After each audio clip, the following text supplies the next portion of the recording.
Senate ভবনে যখন announce হয়েছিল, ধরেন সারা রাত স্লোগান হয়েছে, সারা রাত গান হয়েছে, কবিতা, স্লোগান, আনন্দ সবকিছু হয়েছে।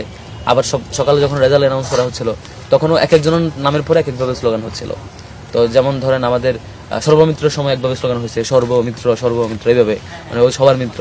তো এইভাবে করে একজনের সময় আমাদের এক ভাই হচ্ছে চকলেট খাওয়াইতে ভালো, তার সময় চকলেট চকলেট অনেক স্লোগান হয়েছে, মানে যার সাথে যেটা রেলিভেন্ট বেশি ওইটা স্লোগান হয়েছে। তো হিজাবের ইস্যুতে যেটা আপনারা দেখেন, চারুকলায় সাবিকুন নাহাত হিজাবি তো আমাদের 3 জন ছিল, উম্মে সালমা ছিল, সাবিকুন নাহাত তামনা ছিল, আফসানা ছিল।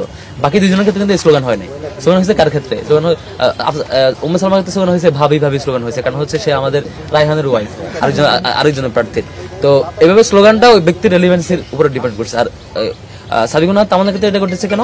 চারুকলায় তার ছবিকে বিকৃতভাবে সিং এঁকে দিয়ে তার হিজাবকে বিকৃত করা হয়েছিল। এটা একটা হিজাবোফোবিয়ার সিম্বলিক রিফ্লেকশন আর কি।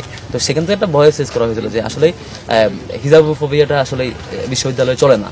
বিশ্ববিদ্যালয়ে যে ড্রেস পরে যিনি হিজাব করতে চান তাকে আপনি পিছন থেকে এসে গোপনে এসে তাকে বিকৃত ছবি করবেন অথবা তাকে ডিপার্টমেন্টে হেনস্থা করবেন, এই জিনিসগুলো বিশ্ববিদ্যালয়ে না চলা উচিত। সেই ভয়েসটা শিক্ষার্থীরা সেখানে রেজ করেছে ওই স্পেসিফিক ওই ইস্যুতে।